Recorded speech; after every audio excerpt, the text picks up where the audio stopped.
2026 சட்டமன்ற தேர்தலை பொறுத்த வரைக்கும் தொங்கு சட்டசபை அமைந்தால் விஜய் யாதருக்கு ஆதரவுக்காரன் நீட்டுகிறாரோ அவர்கள் தான் ஆட்சி வைக்க முடியுமா? அந்த மாதிரிதான் முதல்ல வந்து ராமதாஸ் வீட்டு வாசல்ல நான் ஏற்கனவே ஒரு முறை சொல்லியிருப்பேன்.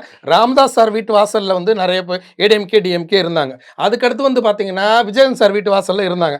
அதே போல வந்து விஜய் வீட்டு வாசலில் எலெக்ஷனுக்கு அப்புறம் காத்திருப்பதற்கான வாய்ப்புகள் உண்டு. ஒன்று. ரெண்டாவது, ஆந்திராவில் எப்படி பவன் கல்யாண் வந்து சந்திரபாபு நாயுடு சேர்ந்து ஆட்சி அமைச்சாரோ அதே மாதிரி இங்க வந்து விஜய் எந்த கட்சி அந்த நேரத்தில் இருக்கோ அவர்கள் கூட சேர்ந்து ஆட்சி அதிகாரத்துக்குள்ள போறதுக்கு நிறைய வாய்ப்புகள் உண்டு. ஏன்னா இப்ப பொறுத்த வரைக்கும் அவர் யோக சனி காலத்துல இருக்காரு ஜோதிடப்படி. ஒன்று. ரெண்டாவது, சனி பலமான ஆளு. ரெண்டு, ஓட்டு அரசியல் மட்டும் அவருக்கு கொஞ்சம் கம்மியா இருக்கு.